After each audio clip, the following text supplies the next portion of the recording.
강의 42번째 시간입니다. 부활의 신앙으로 살아갑시다 라는 제목의 말씀을 가지고 함께 오늘 이 시간 은혜 받기를 원합니다. 바울은 고린도전서 15장에 와서 자신이 처음 전한 복음의 의미가 퇴색된 것에 대해서 고린도 교회 성도들에게 안타까워하고 있습니다. 복음을 제대로 고린도 성도들에게 전파했지만 여러 가지 이유 때문에 바울이 처음 전한 복음이 퇴색되기 시작했다라는 것이죠. 그 이유가 어디에 있었나? 지난 시간에 두 가지로 보았습니다. 첫 번째가 무엇 때문이라고 말씀드렸습니까? 헬라 철학의 영향 때문이다라고 말씀드렸습니다. 고린도 지역의 특성상 헬라 문화가 그 가운데 발전하면서 헬라 철학의 영향이 고린도 교회 성도들에게 그대로 증거되었다라는 것이죠. 헬라 철학이 무엇입니까? 영혼은 불변하나 육신은 아무것도 아니다 라고 생각하는 것이 헬라 철학이었습니다. 그러니까 이 헬라 철학의 영향으로 고린도 교회 성도들 사이에도 이 육체의 부활이 없다. 우리가 영적인 부활은 있을 수 있겠지만 육신의 부활이 없다라는 주장들이 나타나기 시작했던 것입니다. 아마도 이 문제가 이 고린도 교회 안에 부활의 신앙을 퇴색시켜버리는 가장 큰 영향이지 않았나 그렇게 생각됩니다. 두 번째, 이 고린도 교회에 전한 부활의 신앙이 문제가 된 이유가 어디에 있는가? 이 고린도 교회 성도들이 은사가 너무나도 은사를 중요하게 여김으로 말미암아 복음의 핵심이 은사가 되어져 버린 잘못된 생각들이 그들에게 있었다라는 거죠. 이에 대해서 고린도 교회 성도들이 가지고 있는 잘못된 복음에 대한 생각을 바로잡기 위해서 이 바울이 우리 고린도전서 15장을 통하여서 다시 한번 복음의 핵심이 부활이라는 것에 대해서 설명을 하고 있다라는 겁니다. 바울이 복음을 설명하기 위해서 가장 먼저 들고 나온 것이 뭐였다라고 말씀드렸습니까? 복음은 내 안에서 깨닫는 것이 아니라 뭐 하는 거예요? 복음은 내 안에서 생성되는 것이 결코 아니라 성령에 의해서 우리에게 주어진 것이다 라고 그렇게 이야기하고 있습니다. 만약에 복음이 우리 안에서 깨달아져서 생겨나는 것이라면 예수께서 이 땅에 오실 이유가 없으셨죠. 십자가에 달려 죽으실 이유도 전혀 없으신 거예요. 그래서 바울이 이 복음의 핵심인 부활에 대한 이야기를 하면서 맨 처음에 뭘 이야기하느냐? 이 복음은 내 안에서 깨닫는 것이 아니라 하나님의 은혜로부터 우리에게 주어진 것이다. 하나님께로부터 시작되어서 예수 그리스도를 통하여서 성령으로 우리에게 알게 해주신 것이 복음이다라는 것을 말씀하고 있습니다. 또 바울은 복음을 받았다면 그 복음 가운데 서 있어야 한다라고 그렇게 우리에게 말씀하고 있지요. 여기에서 복음 가운데 서 있다라는 말씀이 어떤 뜻이라고 했습니까? 복음이 중심이 되어서 그 복음이 우리의 삶의 기준이 되는 것을 이야기합니다. 우리가 진정한 복음을 듣고 우리가 부활의 신앙을 살아간다면 그 복음의 능력이 무엇인가? 우리의 삶의 기준이 복음이 되는 거죠. 얼마 전에 그 인터넷 기사 중에 어떤 한 차가 어떤 포르쉐 자동차가 있는데 오피러스 자동차가 끼어들면서 두 사람이 뭔가 문제가 됐나 봐요. 그러면서 이 오피러스 차 탄 어떤 여자분이 내려서 포르쉐 차를 발로 차버렸어요.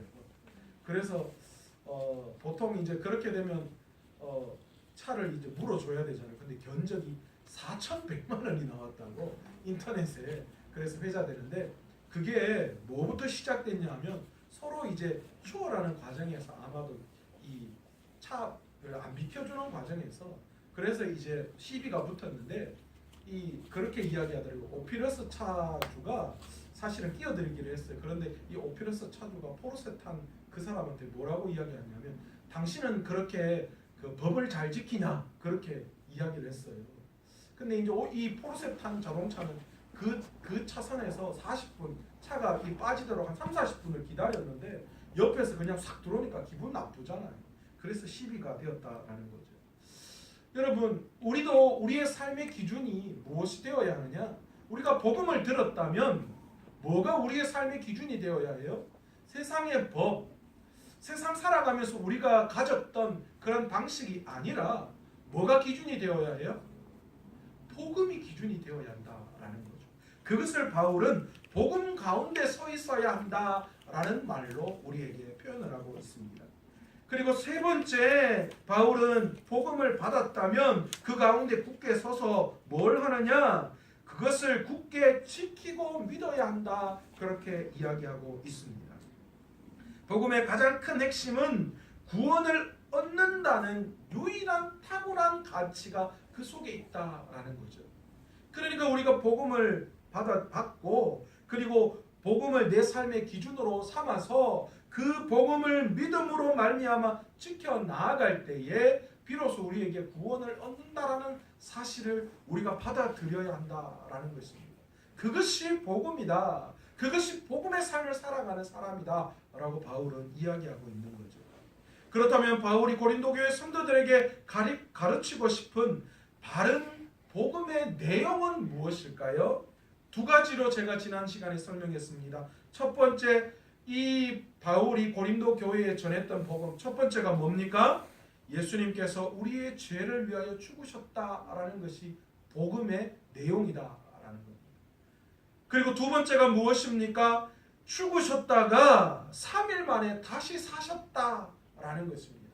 이 두 가지가 바울이 전한 복음의 핵심이에요. 우리가 믿는 복음의 핵심입니다. 그것을 우리는 부활의 신앙이다라고 이야기합니다. 우리의 죄 때문에 죽으셨고 그리고 3일 만에 죄의 모든 권세를 이기고 살아나셨다. 이것이 바울이 전하는 복음이고 오늘 우리가 믿는 복음의 핵심입니다. 부활의 이 소식이 우리에게 왜 이토록 중요합니까? 이 부활은 죽음의 권세를 이기셨다는 뜻이기 때문이죠. 예수의 부활은 우리의 죄의 문제를 완전히 해결해 주셨다는 뜻입니다. 또 세 번째로 예수의 부활은 자신이 하나님의 아들이심을 이 부활을 통하여 우리에게 보이셨기 때문입니다. 예수님의 부활하심은 장차 우리의 죽음과 부활을 의미하기 때문입니다. 우리가 죄 때문에 죽지만 그러나 예수 그리스도로 말미암아 다시 살아난다. 육신은 죄의 결과로 죽지만 우리가 다시 예수 그리스도 안에서 영광의 부활이 우리에게 있음을 우리 주님의 부활을 통하여 우리는 다시 한번 깨닫게 된다라는 것입니다. 마지막으로 바울이 전한 이 복음의 내용이 실제적으로 우리에게 어떤 효과가 있는가? 이 복음으로 우리가 구원을 받는다는 거예요. 다른 걸로 받는 것이 아니라요. 구원받는다는 것은 죄로부터의 구원을 말하고 사망으로부터의 구원을 이야기하는 겁니다. 인간은 하나님이 창조하셨을 때 죄와 사망과는 전혀 거리감은 무관한 상태였습니다. 그런데 죄가 우리에게 들어오면서 우리가 죄에 빠지고 사망에 빠져버리게 되었습니다. 그 죄와 사망에 허덕이며 결국 멸망을 향해 흘러가는 우리를 구원하시기 위해서 예수 그리스도께서 오신 거예요. 그리고 죽으시고 3일 만에 부활하셔서 우리에게 구원자가 되셨던 것입니다. 그분이 바로 누구십니까? 예수 그리스도다라는 것이죠. 이 복음의 내용은 우리에게 어떤 효과가 있는 겁니까? 첫 번째, 자격 없는 자에게 자격을 주시는 효력이 있습니다. 우리가 여러분 구원받을 자격이 있습니까? 구원은 누가 받을 수 있습니까? 구원은 죄인이 받습니까? 아닙니다. 구원은 의인이 받는 겁니다.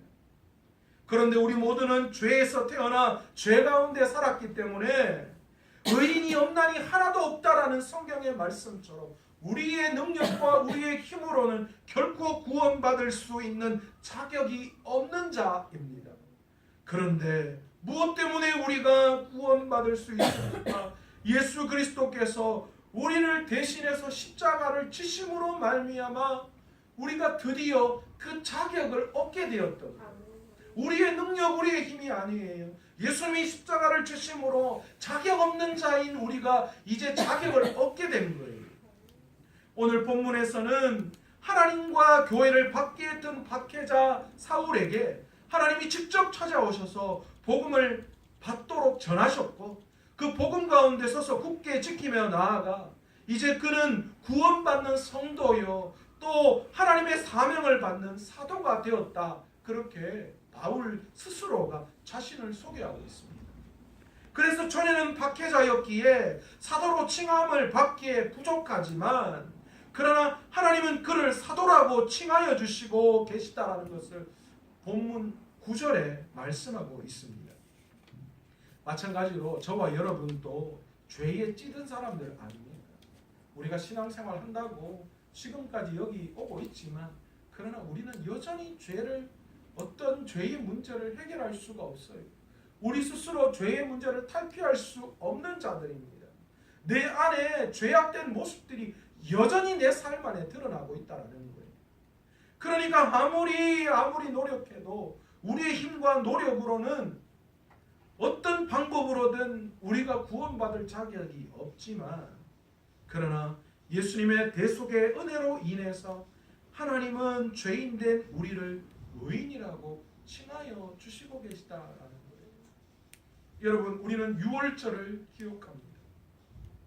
여러분, 구약 이 이집트에서 종살이하던 이스라엘 백성들이 그 이집트에서 탈출하여서 이제 하나님이 명령하신 가나안 땅으로 갈 때에 마지막 하나님이 택하셨던 이 이집트를 징계하는 방법이 무엇이었습니까? 장자를 죽이는 방법이었습니다. 그런데 놀랍게도요, 하나님께서는 그 이집트 땅에 있는 하나님의 백성들의 장자는 건드리지 않으실 계획을 세우셨습니다. 그게 어떤 방법이었습니까? 어린 양의 피를 문과 설주에 바르면 하나님께서 그것을 보시고 뭐 하겠다는 거예요? 그 집은 장자를 멸하지 않고 넘어가시겠다라고 말씀하시는 거예요. 여러분, 이것이 무엇을 의미하는 걸까요? 오늘 우리도 여전히 죄악 가운데 있는 죄 많은 영혼입니다. 이집트 백성들만 죄 많습니까? 천만에요. 이스라엘 백성들도 이집트에 살면서 하나님 앞에 부끄럽고 추한 여러 가지 많은 죄악들이 있었을 거예요. 그런데 하나님이 장자의 그 벌을 내리실 때에 하나님이 그 장자를 멸하지 않으신 이유는 어디에 있었나? 그 어린 양의 피를 보시고 아무런 이유 없이 그냥 넘어가셨다라는 거죠. 오늘 죄악 가운데 빠져있는 우리들도 마찬가지입니다. 여전히 우리들은 죄악 가운데 있습니다. 여전히 우리들은 죄인입니다. 그럼에도 불구하고 하나님께서 우리에게 찾으시는 것은 무엇인가? 우리 안에 예수 그리스도의 십자가가 있는가? 우리 안에 예수 그리스도의 부활의 그 신앙이 있는가? 우리 하나님이 찾으시는 것이 그것이다라는 거죠.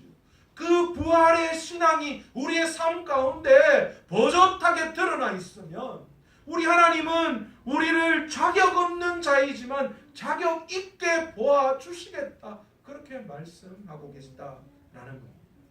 그러기에 이 복음의 십자가의 이 능력은 우리에게 자격 없는 자를 자격 있게 해주시는 것이다라는 것입니다. 또 이 십자가와 이 부활의 놀라운 능력은 우리에게 어떤 효력이 있는가? 이 복음은 존재의 변화를 가져다 주는 것이다 라는 겁니다. 박해자였던 사울을 사도인 바울로 변화시키는 것은 그의 고행과 노력과 의지에 있지 않았습니다. 그가 하나님을 위해서 그렇게 애쓰고 노력했기 때문에 그의 삶을 변화시키신 것이 아니라 무엇 때문에요?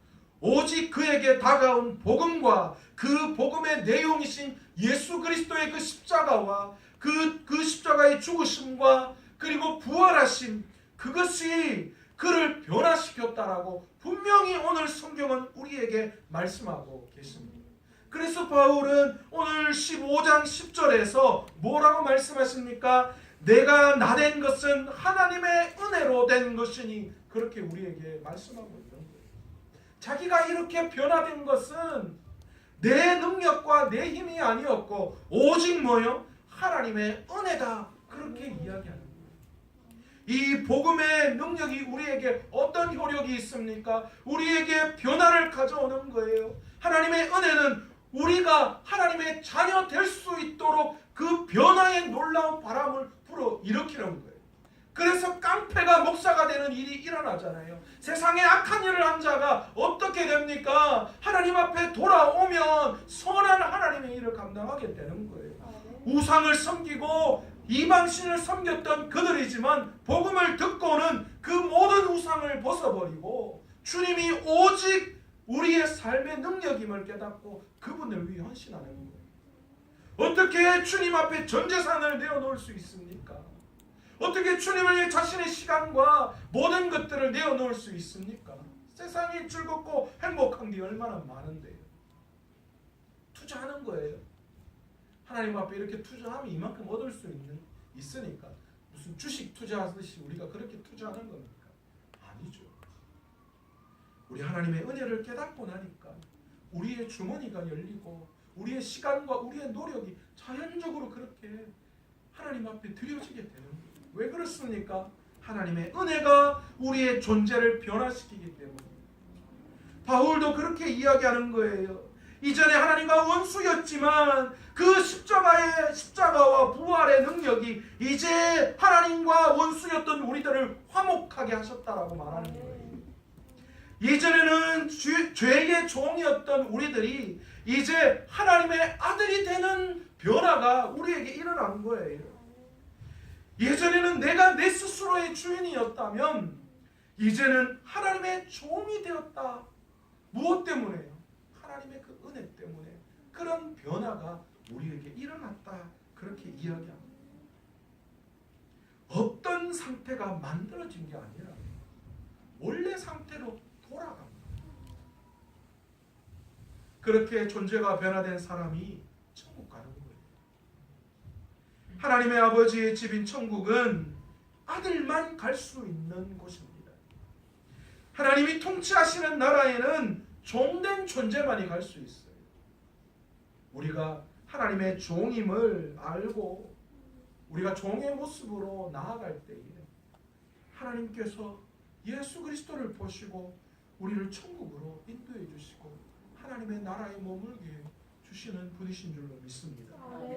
천국 가는 것을 구원받는다는 표현으로 쓰는데 이처럼 천국은 어영부영 가는 것이 아니에요.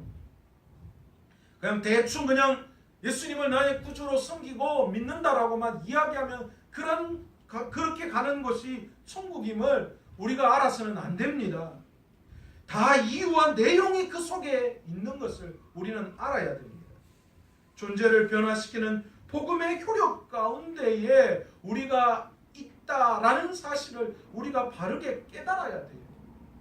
그것이 천국 가는 길이에요. 세 번째로 복음의 효력은 하나님과 내 삶을 연결시켜 주는 것입니다. 여러분, 우리는 죄 때문에 하나님과의 관계가 단절되었어요. 과거의 에덴 동산에서 우리는 하나님과 영원히 살 수 있는 하나님과 연합하는 그 길을 살아갔지만 죄가 우리에게 들어옴으로 말미암아 하나님과 연합한 우리의 관계가 끊어져 버렸어요. 그런데 그것을 누가 연결시켜 주셨습니까? 예수 그리스도가 십자가 위에서 연결시켜 주셨어요. 바울은 그것을 어떻게 표현하는가? 나의 나된 것은 하나님의 은혜로 된 것이니 내게 주신 그의 은혜가 헛되지 아니하여 내가 모든 사도보다 더 많이 수고하였으나 내가 한 것이 아니요 오직 나와 함께 하신 하나님의 은혜로다.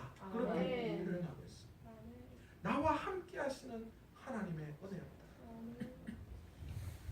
복음의 효력은요, 단절된 하나님과 끊어져 있는 하나님과 연결시켜주는 역할을 하는 거예요. 이제는 그래서 그 하나님의 은혜로 말미암아 이제 내 삶을 살아갈 수 있는 거예요. 바울이 이전의 삶이 내 열심, 내 인생, 내 선택이었다고 한다면 이제 내가 다른 사도보다 수고를 많이 한 그 삶은 하나님의 은혜로 말미암아 할 수 있는 것이기에 그래서 바울이요 죽음을 맞이하고 죽을 고비를 넘기고 엄청 맞고 헐벗고 그런 인생이 그에게 다가왔지만 그러나 하나님과 연합하게 되었다는 사실을 알았기에 그가 그 기쁨으로 그 모든 것들을 감수할 수 있었어요. 하나님과 전혀 상관없던 삶에서 이제는 모든 것이 하나님과 연결되어 보여지는 삶으로 변화되었다라는 것입니다. 그래서 예전에는 내 능력으로, 내 지혜와 내 힘과 내 실력으로 했다고 여겼다면 이제는 하나님께서 주신 은혜와 은총이 보이기 시작하는 거예요. 그래서 그때부터 뭐 하는 거예요? 감사가 나오는 거예요. 감사가. 나의 나된 것은 하나님의 은혜기에, 여기까지 인도하시는 분이 하나님이셨기에 그 하나님의 은혜, 그 하나님의 능력, 그것이 보이기에 하나님 앞에 그때부터 감사하는 거예요. 내 삶이 얼마나 부족하고 연약해도 감사할 수밖에 없어요. 그렇잖아요. 이것이 복음의 효력입니다. 부자가 아니면 어떻습니까? 똑똑하고 유력한 자가 아니면 어떻습니까? 내가 하나님과 연결되어져 있다는 그 자체만으로도 우리는 영광 가운데 머물 수 있는 거 아니에요. 내가 돈 좀 없으면 어때요? 이 세상 우주 만물을 움직이시는 하나님과 연결되어 있잖아요. 누가 빽빽 하는데 막 나는 좋은 백도 없고 아무것도 없는데, 그런데 여러분 우리는 세상에서 그 어떤 백보다 더 좋은 백 있잖아요. 어느 백이요? 저 위에 있는 백이 있잖아요. 누구와도 비교할 수 없는 거예요. 우리가 기도만 하면 누가 잠깐만 있어봐라, 전화 한 통 넣어줄게요, 거기 통과시켜줘요, 이런 백 말고요. 우리는 전화도 할 필요 없어요. 뭐 하면 돼요? 그 자리에서 엎드려서 하나님 앞에 기도하면 하나님께서, 하나님이 우리와 함께 하시고 연결되어 있기에 하나님이 그것을 다 책임지시고 인도해 주신다라는 거예요. 이제 바울은 이 복음의 핵심인 예수 그리스도의 부활에 대해서 부정하는 사람들에게 오늘 본문의 말씀을 전하고 있어요. 사실 바울이 보기에 죽은 자의 부활에 대한 고린도 교회의 이 논란은 기독교의 신앙의 주축을 흔드는 것과 마찬가지였어요.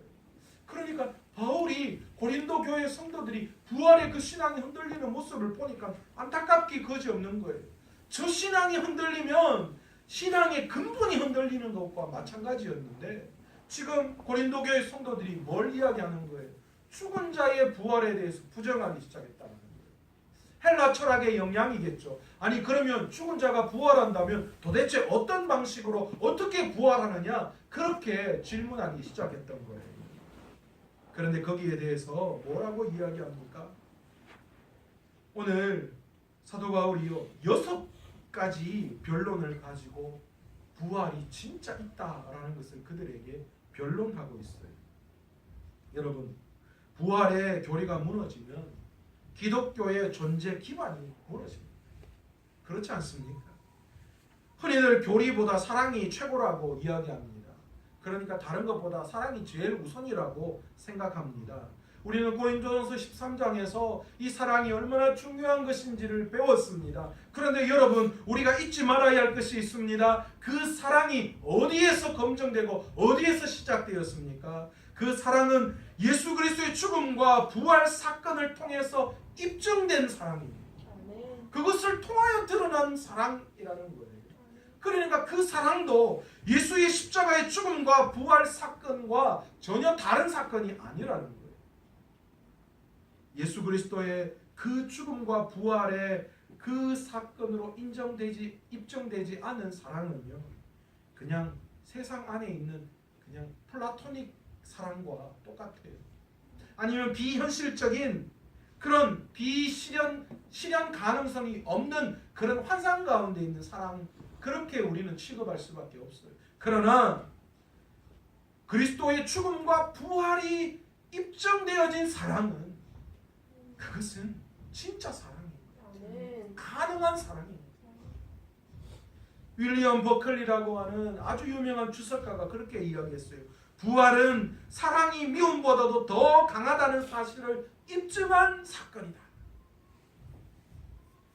여러분, 그래서 고린도전서 13장에서 사랑으로 되어진 신앙, 교리, 삶이 아니라면 아무것도 아니다, 그렇게 이야기했듯이 오늘 바울은 고린도전서 15장에 와서도 뭐라고 이야기합니까? 참된 부활 교리 위에 서지 아니한 신앙은 모든 것이 다 헛된 것이다 라는 거예요.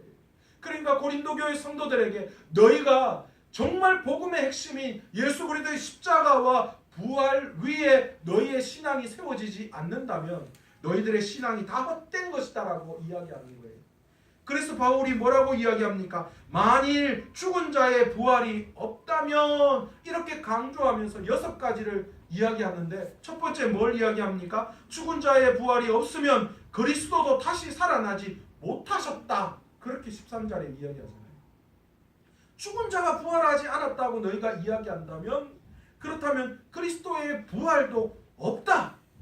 그런데 그렇게 될 경우에 어떻게 됩니까? 그리스도께서 만일 다시 살아나지 못하셨다면 어떤 일이 일어나요? 그들이 전파하는 모든 복음 전도도 그 사역도 다 뭐가 되는 거예요? 헛된 것이 된다. 그렇게 바울이 이야기해요. 세 번째로 또 뭐라고 이야기합니까? 만약에 너희가 죽은 자의 부활이 없다면 우리가 하나님의 거짓 증인으로 발견될 것이다. 그렇게 이야기합니다. 네 번째는 뭐라고 이야기합니까? 너희의 믿음도 뭐가 된다고요? 헛된 것이 된다. 그렇게 이야기합니다. 다섯 번째는 우리는 여전히 예수의 이 죽음의 부활이 없다면 여전히 너희들은 죄 가운데 있는 사람들이다. 그렇게 이야기하는 거예요. 여섯 번째, 너희들이 만약에 죽은 자의 부활이 없다라고 이야기한다면 우리는 모든 사람 가운데 뭐한 사람이요? 가장 불쌍한 사람이다. 그렇게 이야기합니다. 점점 공도를 높여가고 있습니다. 여러분, 죽은 자의 부활이 없으면, 우리가 부활의 신앙이 없으면 여러분, 우리보다 불쌍한 사람이 어디에 있어요? 정말 불쌍하죠. 그런데 여러분, 우리가 불쌍하지 않은 이유가 있어요. 세상 사람들이 우리를 볼 때 참 불쌍하게 볼 수 있어요. 아이고, 예수 믿는다고 하면서 어떻게 이 모양 이 꼴로 살아가노? 아이고, 네가 어떻게 저렇게 예수 믿지 마라. 차라리 너희 진짜 예수님이 살아있다고 생각할 수 있나? 그런 이야기 들을 때도 있어요. 그런데 여러분, 그럼에도 불구하고 우리가 예수님을 포기하지 못하는, 우리가 신앙을 포기하지 못하는 이유가 어디에 있습니까? 부활로 말미암아 모든 상황이 역전되어지는 그날이 우리에게 반드시 있기 때문입니다. 다른 말로 이야기하면 우리 안에 여전히 부활의 믿음이 우리에게 존재하고 있기 때문이에요. 하나님이 뒤엎으실 날이 있는 거예요. 하나님이 세상을 완전히 뒤집으실 그날이 있는 거예요. 그날이 언제입니까? 주님이 다시 오실 그날입니다. 우리는 그날을 기다리고 있어요. 물론 우리 때의 세상에 그날이 오지 않을 때도 있습니다. 종말은 개인의 종말과 우주적 종말이 있을 수 있어요. 그런데 여러분, 우리가 개인의 종말이든 우주적 종말이든 마지막 때가 있다는 거예요. 그 마지막 때에 어떤 일이 일어납니까?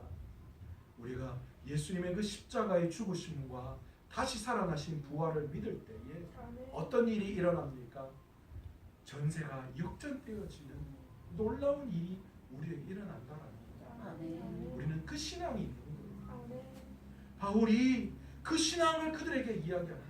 너희가 만약에 죽은 자의 부활이 없다라고 생각한다면, 그래서 너희가 부활에 대한 잘못된 지식이 있다면 너희만큼 불쌍한 자가 어디 있느냐? 너희 믿음도 다 헛것이고 너희가 여전히 죄악 가운데 존재하는 것이 된다. 그러니까 뭘 이야기하는 거예요? 죽은 자의 부활은 반드시 있다라는 것을 증거하고 있습니다. 우리 신앙의 기본은 십자가 사건이며 부활입니다. 이 부활이 있으므로 사랑도 있고 우리의 신앙이 거짓되지 않는 것이 됩니다. 지금은 예수 믿지 않는 세상 사람들이 우리를 이해하지 못하고 이상하게 볼 때가 많습니다. 그러나 우리 인생에 반전이 있습니다. 그것이 바로 예수님이 우리를 부활시켜 주실 그날입니다. 그러기에 우리의 인생을 통해서 십자가를 깊이 있게 묵상하고 부활의 주님을 더욱 바라보실 수 있는 저와 여러분 되시기를 원합니다. 여러분, 신앙이 흔들릴 때 여러분 그때를 떠올리십시오. 예수의 십자가의 죽으심과 부활을 여러분 묵상하십시오. 그로 인해 생긴 복음의 효력이 결국 내 신앙에서 어떻게 펼쳐져 나아가고 구체적으로 적용되어져 가고 있는지를 여러분 한번 묵상해 보십시오. 지금까지 내가 믿은 그 십자가와 그 부활의 그 신앙이 오늘 내 삶을 어떻게 지금까지 이어오고 있는지. 바울이 지금 그 이야기하는 거예요. 자기를 변화시키고 자기를 만나주신 그 십자가의 놀라운 능력이 오늘 어떻게 자신에게 작용해서 여기까지 오게 되었는지, 그는 수없이 많은 믿음의 선진들, 부활하신 예수 그리스도를 본 그들이 어떤 삶을 살았는지를 이야기하고, 그리고 구체적으로 자신의 삶을 드러내면서 그것을 강조하고 있는 거예요. 여러분, 그러기에 오늘 우리도 믿음의 귀한 선진들의 모습을 보고 우리의 신앙을 다시 한번 점검하며 바로 세울 수 있는 저와 여러분 되시기를 간절히 축원합니다. 여러분, 오직 복음의 핵심인 예수 그리스도의 십자가와 그리고 그분의 부활하심, 그 신앙 위에 우리의 믿음을 세워갈 수 있는 저와 여러분 되시기를 간절히 축원합니다. 오늘 시간 말씀을 생각하시면서 기도하시기를 원합니다. 주님, 오늘 우리의 신앙이 무엇입니까? 우리는 무엇 위에 신앙생활하고 있습니까?